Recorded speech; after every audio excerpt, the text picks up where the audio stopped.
Words cannot describe how freaking hyped I am for Xenoblade Chronicles Definitive Edition on the Nintendo Switch. I'm going to do my best because this is going to be a deep dive into the game. We're going to talk about the special editions because there's a discussion there. We're going to talk about the content in the game, the future site, extra content that's being added in. But just for those who are new, Xenoblade Chronicles is an amazing action RPG from some of the original guys that worked on Final Fantasy and Chrono Trigger and Secret of Mana. Monolith Soft, they are a development studio that now Nintendo owns. But before Nintendo owned them, they actually were within Square Enix. And they've made some of the most legendary games of all time. They are JRPG aficionados. They know what they're doing. And whenever you play a Monolith Soft game, it has a distinct feel to it. And you can tell that they have just years of time and dedication to the craft. Always in depth, always having tons of content, always giving you your money and values worth. And that's one of the things that I love about Monolith Soft games.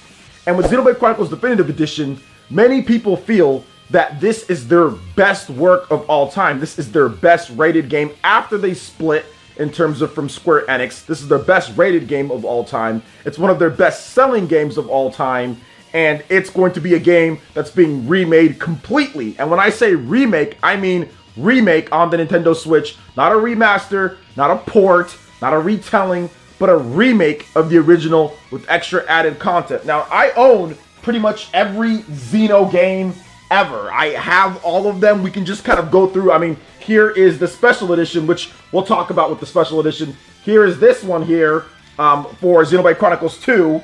I go all the way back. I don't know where my Xenogears is. It's probably somewhere in my closet or something like that, but I have Xenogears on the PS1. I have all of the Xeno Saga games, which Monolith Soft made as well. So Xeno Saga with Bandai Namco. I also have Torn of the Golden Country, which is of course Nintendo. Xenoblade Chronicles 3D on the Nintendo 3DS. So Xenoblade Chronicles X is above me right over here. You can see it right there in the background with the special edition. So huge Xeno fan, obviously big Xeno fan, and this game has me very excited to jump in because not only have they remade the graphics completely, but the menus, the fonts, the text, all of that has been redone. It is so much easier to read, it's so much easier to navigate, and this is going to be something that actually boosts the score up from what we've gotten before. I would be very shocked if this game isn't like a 94, 95 on Metacritic, considering what they've done to this game and everything that they've added in. So I want to first talk about what Nintendo has to say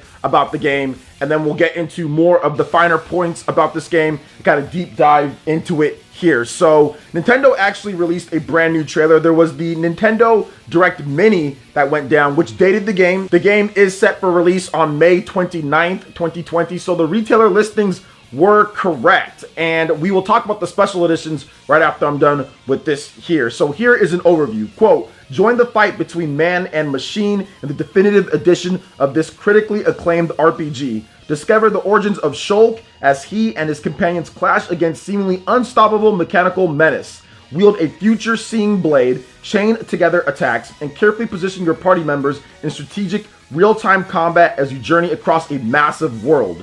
During an attack from the mechanical invaders known as the Mechon, Shulk discovers that he can tap into the full power of a mysterious blade known as the Monado.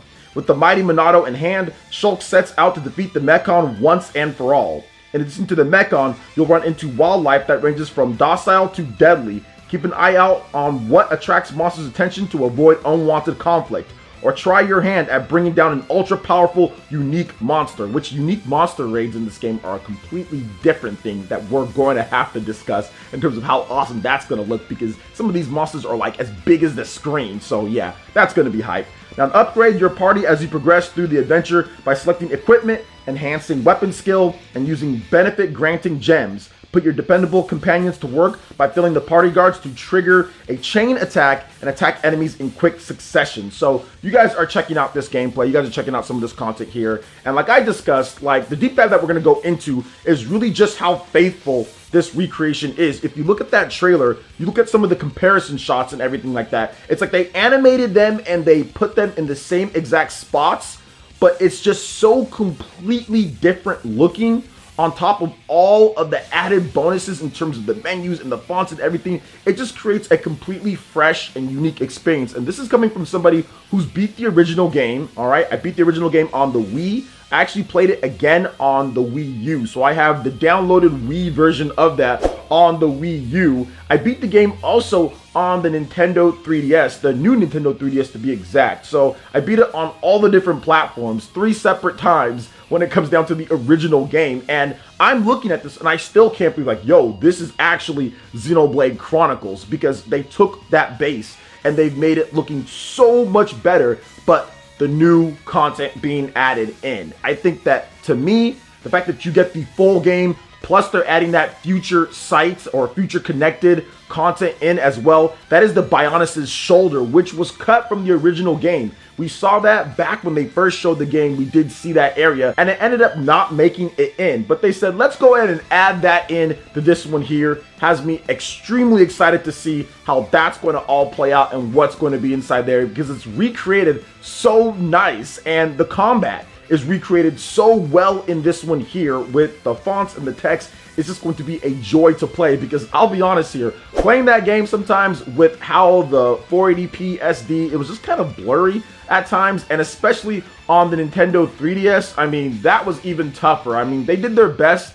in terms of making it to where you can see the text and all that, but playing that portably was just something that was not very fun at times. It was still a great game, and it was great to play Xeno portably, because that game has so much content just because of the resolution, because the resolution was actually worse than what it was on the Wii in 480p on the new Nintendo 3DS. That was like 240p, so it was even worse, but they were somehow able to get that massive game on there, and now they have the full power of the Nintendo Switch, and you're seeing the results of that. Now, also for those who are new to the franchise, if you played Xenoblade Chronicles 2 and you didn't like it, or if you played Xenoblade Chronicles 2 and you liked it but you haven't played the original, obviously, if you like Xeno 2, you should definitely give Xeno 1 a try. Now, this is the question that I get a lot from you guys, because many of you guys have not played it. Like, if I played Xeno 2, or if I don't really like Xeno 2, should I pick up this game? And I want to tell you something right now. With Xeno 2, there's a lot of annoying little things here and there with like the map originally, and with the core crystals,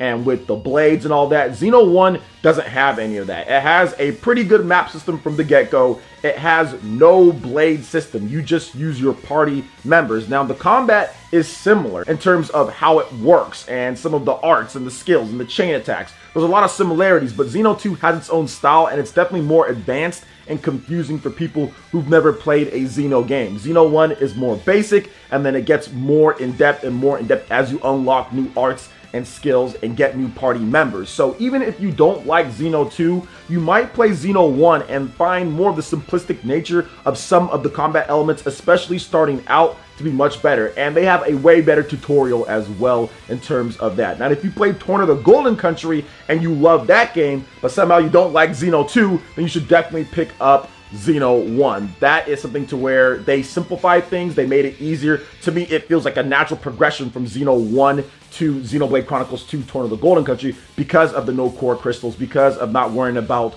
certain types of blade combos. You can just kind of string together what you want, and if you do a true combo, it actually gives you more of a bonus. Check out more gameplay, watch the trailer again, and wait till we see even a lot more with it. But the story in Xeno 1 is really good as well, and the gimmick, in terms of Xeno 1's gimmick, Xeno 2 had a blade system, right? Which some people just don't like that. Xeno 1 has the really cool Monado system. That is the gimmick of the combat, to where you can see what happens to you, and you can do different skills or arts or trigger something to make sure that you don't get destroyed in combat. So it's just a whole completely different feel. Although it feels the same, it's completely different at the same time. And another couple things that I noticed was some of the touches that they did with the combat as well. It definitely seems like it's been sped up just a bit from what we've seen on the Nintendo Wii, and of course on the new Nintendo 3DS. It's a lot smoother, and it just plays a lot better. There's a lot more enhancements, and also with the side quests, just based on going to some of those menus, I can see that it's going to be organized a lot better as well. So sometimes the organization of it and the menus and texts could be a little confusing, it's organized much better too. And I'm going to take a lot more time to kind of look over all of this. I just wanted to get out the facts and information when it comes to the game and give people a little bit more of a dive into the Xeno franchise if you don't know what it's about, or if you really haven't played the games. The games are really good. So you don't have to play Xeno 2 or Torna or Xeno Saga or any of the other ones. You can just hop right into this one if you want to. You don't have to play the other ones. Just play this one if you're new to the series. Now, just ending off, some people are confused about the special editions. So the UK or Europe has a unique special edition with this cool little vinyl set and a soundtrack and an art book and all of this nice little stuff that you guys are seeing right here, while the US edition just has the art book. So the UK edition or the European edition is much more expensive, whereas the US edition I think is $80 and it doesn't come with as much. From what I understand, when it comes down to it, you can't import that UK version, but obviously it's going to cost you more money. And Nintendo of America has been pretty much standard on this when it comes to European versions of the game in terms of special editions compared to the Western versions here in, or more like I would say, the US editions of the game. I did read up that it seems like it's because of a manufacturing and cost, because they don't have to manufacture as much in the UK, whereas compared to here in the US, they'd have to manufacture a lot more, so therefore the price would be a lot higher. So I'm not really sure what's going on there, and of course it sucks, but if you do want to import it, you can import that UK version. I think I'm going to do that myself, in addition to getting the regular one, in addition to getting the digital version, in addition to getting as much as I can with this game, because I'm a huge Xeno fan. But overall, very excited about the game. I think it's going to be phenomenal, and you should definitely give it a try. If you're someone that's never played the Xeno games, definitely give Xeno 1 a try. You're going to get your money's worth. This game on the Wii, I spent like 170 hours on the original one. I spent like another 120 hours on the 3DS version, another 100 hours on the Wii U download edition for like the Wii version of the game. And that's not even completing everything. That's not even getting 100%, because the unique monsters in this game, that is what's going to be a spectacle. Because the way that this game is shaping up and how Metal Face looks and how huge he is on screen that you can see right there, there's going to be some crazy unique monsters. I don't want to spoil anything, but there are some crazy unique monsters that are really in-depth and awesome looking, even on the Wii. So imagine them being on the Nintendo Switch. It's going to be phenomenal. So get ready, guys. Xeno 2 coming May 29th, 2020. Really excited for this one. Definitely going to be playing the game, going to be streaming it, going to be making content on it, going to be making regular video uploads, so you can expect full coverage of the game when it launches on May 29th. So what are you guys' thoughts about Xenoblade Chronicles Definitive Edition on the Nintendo Switch? I'd love to hear what you guys have to say. Alright guys, that wraps it up for this video here. Check out the link in the description. We've got Twitter. Go and give us a follow on there. We just hit 10K followers, so thank you guys so much for the support. Also, make sure you like, comment, and subscribe, and share this video if you can. Thank you guys so much for watching. I will catch you for the next one. Peace.